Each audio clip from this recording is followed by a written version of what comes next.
Right, everybody okay? Doing well? Weather ain't been too bad, has it? So, midweek, I had this week off, mainly because my board was supposed to be in service, but ended up getting cancelled at the last minute due to emergency repairs. Can't get another appointment until sometime in May, believe it or not. So that's going to be nearly well, I was supposed to have had one last year, then lockdown hit and didn't get in service, and they said they'd contact me when they were out doing servicing again, but yeah, anyway, you're not interested in that. So, but yeah, so about 3 days in since I had my jab. Yeah, no side effects, no fluey effects, no pains, no blood clots, no nothing. Yeah, so doing well. Anyway, so me prize turned up. If you remember me sort of saying a couple of weeks ago about Chattacoy and Warwickshire Koi doing a little giveaway, didn't cost anything to enter, just basically had to like and comment on the post on Facebook, and then all the names just went into a draw and I won and that lot. But anyway, that turned up, so I thought I'd just share with you. So here's a picture of me sort of sat out with all the goodies on the table, but I thought I'd go through each thing with you and just tell you a little bit about it, and if you're interested in any of the stuff, you can purchase for yourself. Most dealers do the Aquasource stuff, but yeah, so I'll start off. So yeah, let's just start off. So Resolve, we all know about Resolve blanket weed killer, and like last year I had great success with it. You know, it was brilliant, it worked, but I've had some winter blanket weed and I've used this twice now, and it is slowly working. As I said in my previous video and that lot, my filters are absolutely clogged up with dead and dying blanket weed, so hopefully it's having some effect. The weekend video I'll stick the camera down again and we'll have a little look-see and see. I am thinking that I probably won't be able to do it properly until I can lift my covers off, because you're supposed to go all the way around, sprinkle it all the way around the pond. You don't mix this up with water or anything like that. It's you just sprinkle it straight in around the edges of your pond. Bob's your uncle, you know, and then you can retreat after 10 days. I think it's up to about 3 times after 3 times a go. Now you need a KH of 2 or above for this stuff, and the good thing about this is just as would have been a blanket weed killer, it actually lowers the phosphates in your water, which is one of the things that does help blanket weed grow. It's not a thing that we tend to sort of think about too much, phosphates, but yeah, it does lower the phosphates in your water as well. So yeah, so that was a 1 kilogram tub, and that treats up to 30,000 litres, 6,000.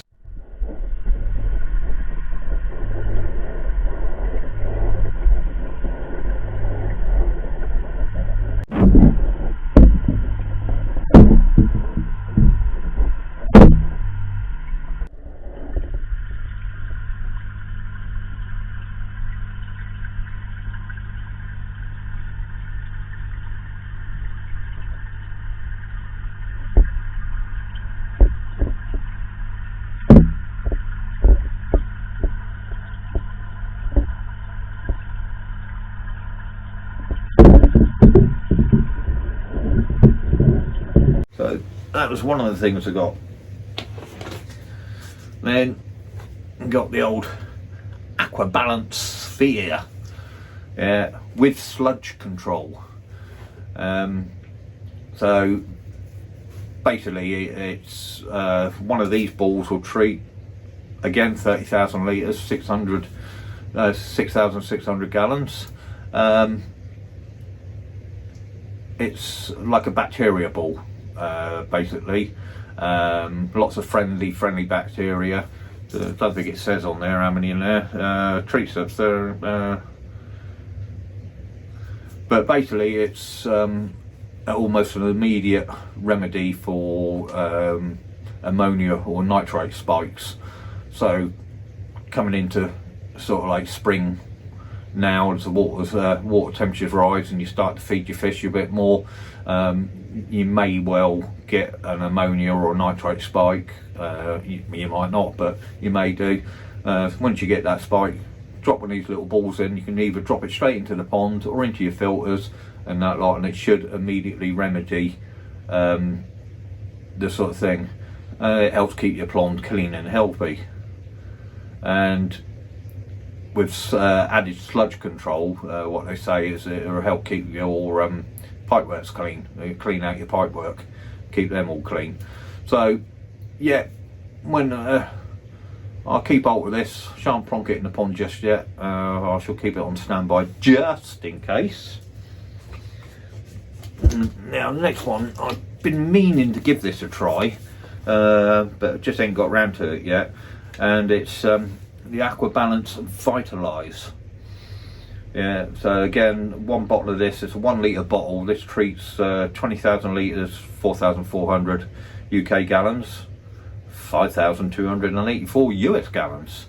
And it's supposed to be for the well-being and vitality of your fish and pond. So it's been developed to help your fish thrive and keep your pond healthy. Vitalise strengthens the natural immune system of your fish and thus improving resistance to pathogens.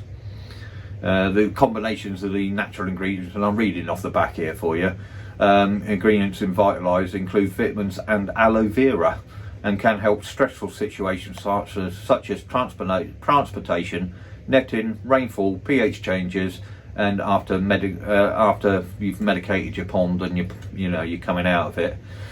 And Vitalise can also aid recovery from wounds and ulcers. Obviously that's the aloe vera bit in it. But also this can actually be used as a dechlorinator. So, if you've got a bottle of this sat around and all of a sudden you've got to fill your pond up rather quick and you don't want to go through your water filter, dechlorinating filter, sorry. You can use this to dechlorinate your water. Dosage is 20 ml per 1,000 litres changed, so those per 1,000 litres of water changed. And it will also neutralise potassium permanganate. So it's very useful, sort of like if you've got your potassium permanganate and something's going wrong, fish get in distress, you can quickly neutralise it with this. So all in all, it sounds like a bit of a general tonic that does all. And like I said, I've been meaning to try it for a while, but we shall see. Got a new fish coming, so I'll be adding this when I put the fish in, and we'll just see what it does. See if you notice any visible improvements in the fish. So yeah, that's that. And then also, as you saw in the picture, 3 bags of this. And it was supposed to be a 10 kilo bag, the prize, but they didn't have any 10 kilo in stock. So they asked if I wouldn't mind if I got 3 kilogram bags instead. 9 kilos, not 10 kilos, but hey, it's free. It's a competition prize, it's free. Didn't cost me anything to enter, so I'm not complaining. Yeah, bring it. So this is the Aquasource all season with bee propolis. It is a fish food that I've used before. I've used the all season with propolis and all season with garlic. Now for me, the only 2 fish foods I do use is Aquasource or JPD. Like I say, it's widely accepted, I think, that sake akari foods are probably the best on the market. But I spent a fortune buying a bag, not the huge bag, thank God, but I did buy a bag of sake akari, fed it to my fish. They come up and took it, and as they went back down, all you saw was food coming out of their mouths and floating back up. They were just spitting it back out. and I tried it for, you know, a few days, and every time they just didn't seem to look it. So I've got very fushy fish, or very common fish, you know, very good quality food. Just again off the back, all the food is produced in small batches, so it's not mass produced. They produce it in small batches under the good manufacturing practice, and therefore they can guarantee you're buying the best product for your koi. All season with bee propolis is highly nutritious and digestible, and it's enriched with a natural antibiotic bee propolis. It is proven that propolis has a positive influence on resistance to disease, and also helps promote good bone development and improve the luster on your koi. And I will vouch for that. It does work really well. Feeding in spring will help your koi build up their immune system quickly after the winter period, thus helping fight infection. Regular feeding will help maintain the immune system and keep the koi healthy. The addition of monomite clay and prebiotics to help cleanse the digestive tract and lower waste levels, and this can be fed from 8 degrees upwards, so you know, it's pretty good. So it's got whitefish meal, propolis, krill, fish oil, paprika, carotene, minerals and vitamins. 35% protein, crude fat 7%, crude fibre 5%, carbohydrates 40%, ash 7%, minerals, vitamin A 1000 IU, yeah, whatever. Anyway, good food. Yeah, like I said, I rate it very highly. The fish love it. Yeah. Combining it with the JBD, I do sort of tend to sort of see quite good results. I'm not after mega huge fish and great big flaming submarines floating around in the pond. I like my fish to look nice. I buy with my eye, and not looking for size. You know, if I think the fish looks nice, then I buy a fish. So this works really well, and like I said, you know, for the general health of the fish, it does build up good size, good growth. And then the JBD I tend to use when I want to bring the whites out, so because I find it very good for that. But yeah, so all in all, really chuffed with the prize. Like I said, it's a few bobs worth. So anyway, so now I've got all that. And now what I'll be doing with this is I'm sort of like coming down to the end of my 10 kilogram bag that I have of the JPD over winter.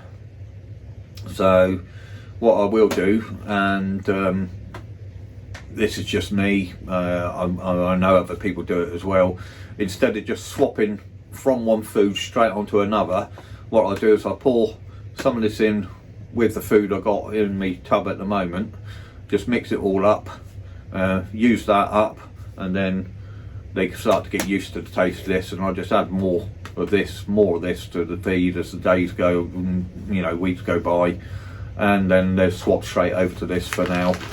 Like I said, I will probably try a bit of the other stuff. I might try a bit of growth in the summer, but like I said, this will keep me going now for a few weeks anyway.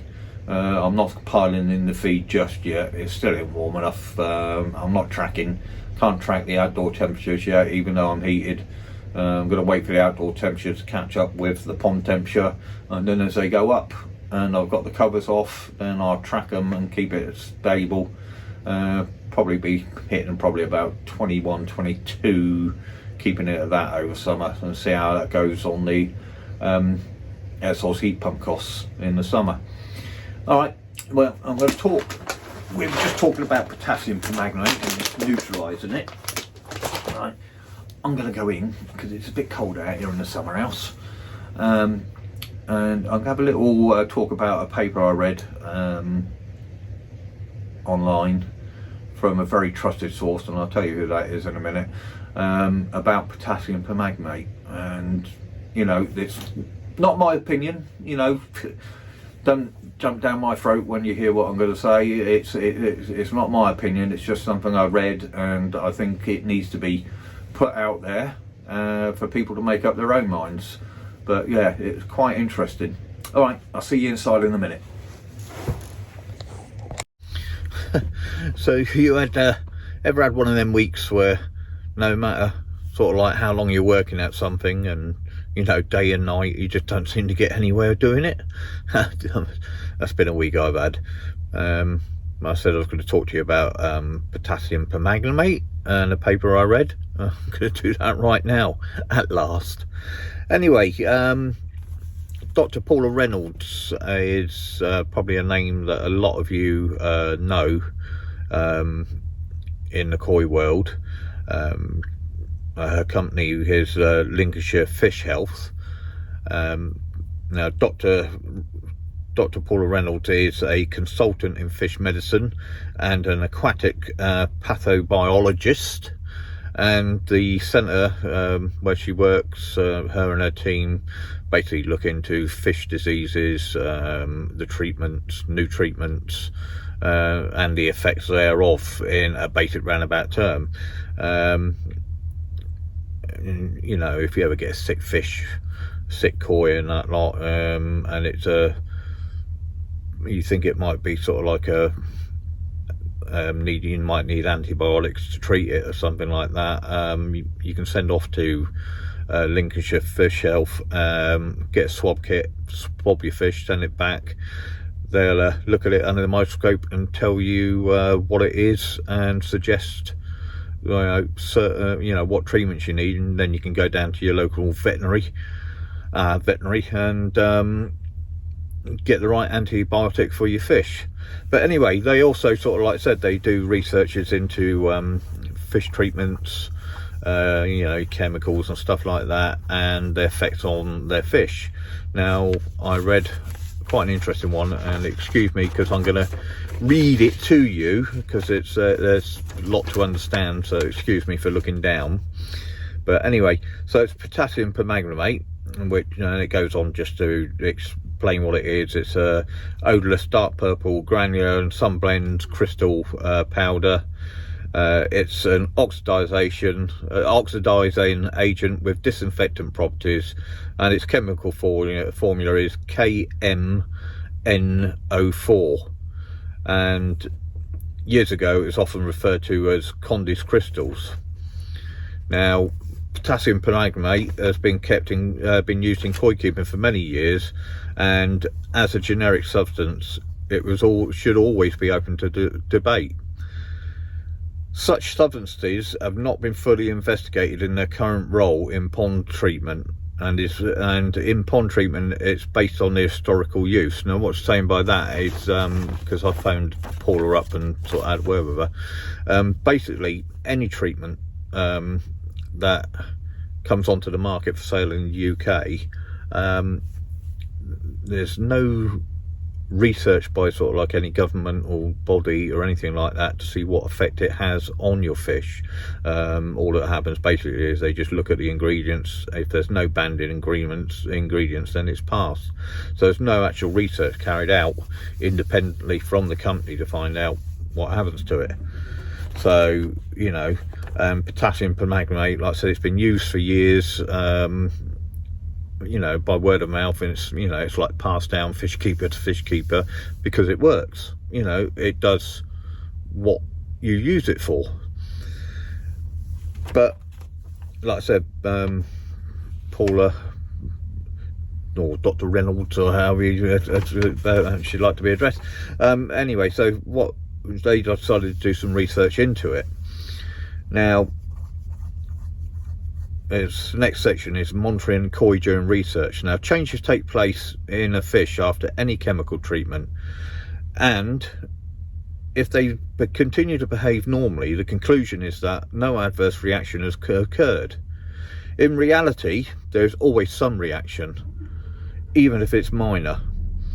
That is unobtrusive by koi keepers. With laboratory facilities and simulated conditions, we can detect even small changes and study koi as they go through various stages after exposure to any substance, and we can see the response in each layer of the epithelium or the skin or to the treatment of the product, as well as monitor the major organs. And we're also able to calculate the timescale required for a fish to return to the physiological state they were in before the exposure to the substance. Okay, So assessing the results. In looking at the changes that potassium permanganate triggers in a koi, we have to see if there is any improvement in the condition under a treatment. In addition, we have to assess any negative side effects and conclude if they are detrimental at a level that prevents recommending its use. Or on the other hand, we must consider if there are only certain applications for which it is still appropriate, as no other product is available for that specific purpose. In any investigation of this type, we ensure that the koi are not at any risk, and not stressed by examinations. So, carried out the work, so the results. So it was found that the epithelium, or the skin, in koi undergoes various changes when exposed to potassium permanganate. The mucus layer is removed from the cuticle, the term for the area covered by the mucus. From that point, the capacity of the goblet cells to regenerate the mucus at its normal rate is impaired. As the first part of the immune system, mucus contains proteins to defend the body during disease, and it traps and sloughs off harmful microbes that land on the skin. Our project found that after exposure, many of the proteins found in healthy mucus were either not present at all or were found at very, very low level. Another highly significant result in this investigation was the fact that the koi exposed to potassium permanganate became predisposed to bacterial disease. Whilst our project was limited to the common bacterial pathogens found in koi ponds, we can assume koi could be equally compromised by other disease-causing agents. The fish remained unprotected even when the mucus eventually regenerated, and this phase continued until the normal proteins were present in the mucus. The delay varied from fish to fish, and in many koi it was over 6 weeks before a degree of normality was restored to the mucus layer. So what you're saying there is that, you know, when you PP your fish in the pond, strips back the mucus layer, which I think a lot of us knew that happened anyway, but it affects the way that mucus layer is regenerated, and even when it does start to regenerate, the proteins in that mucus layer aren't present at first when it first regenerates, and it takes a long time for those proteins to become present. And while your fish is going through this, it's very susceptible to bacterial infections. So, conclusion: potassium permanganate raises concerns in the treatment of koi, and in my opinion, not mine, Dr. Reynolds' opinion, should not be used in any situation when an alternative treatment that is known to be safe and effective is available. For example, there are several antibacterial products on sale such as chloramine T or arcaflavin, so there's no need for reliance on potassium permanganate if waterborne bacteria is suspected. Trichodina is a free-living organism and not a true parasite, and it can be stubborn to treat. Potassium permanganate is frequently recommended to treat trichodina, and this could lead to koi being overexposed. So you're saying too much potassium permanganate is even worse. The LFH research project is ongoing, and we will not only investigate potassium permanganate, but other generic substances are being assessed. We have passed our findings on to various interested parties, and as yet our conclusions are not widely known,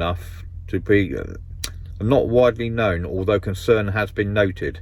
Chemists working in aquaculture have been approached. However, koi are a small sector of the aquatic industry, and product development is not always financially viable. LFH, Lincolnshire Fish Health, have agreed to carry out trials should any alternative product become a reality to minimise costs. Potassium permanganate remains legally on sale in the UK, and there will be advocates of its use for some time to come. I am simply sharing the results with koi keepers, encouraging the development of safer products and advising caution in the use of potassium permanganate. Now, you know, like I said, I come across that and I found that quite interesting. We all know when you PP your ponds, you've got to keep an eye on your fish, because, you know, it's accepted it is a harsh treatment, but I just didn't realise how harsh it could be. And as Paula says there, it's used mainly because it's what was used in the past and it's passed down, and like I said, the results are there. When you got trick, things like that, it does work in getting rid of them. Although saying that, last time I PP'd my pond for trick, it didn't get rid of them. I had to go on and use another product that did get rid of it. But yeah, so anyway, like I said, not my opinion.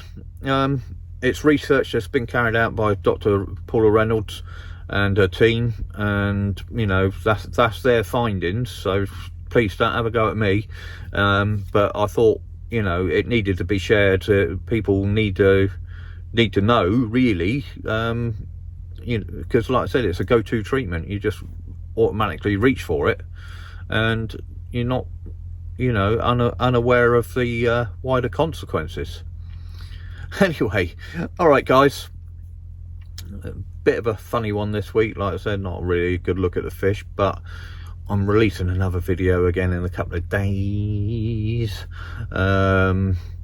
Keep an eye out for that. My 20 koi purchase turns up, and we'll get that out, get it in a bowl, have a look at it, and let it back into the pond, and we'll have a look at the fish then. All right everybody, stay safe, you look after yourselves, get your jabs, so that lot, and 3 weeks to go now until you know, lockdown sort of being lifted, but they're already on about the third wave. Doom and gloom. Anyway everybody, look after yourselves, have a good time. 900 subscribers, can't believe it. It's yeah, it's unbelievable. Just 100 more subscribers and I'll be doing the Hannah pocket meter giveaway. Hannah pocket meter reader of your choice, if you're subscribed to the channel. So if you're not subscribed, click the subscribe button. Once I hit that 1,000, I'll be doing the giveaway. Okay, as I said, stay safe everybody, and remember, it's not a hobby, it's a lifestyle. See you soon.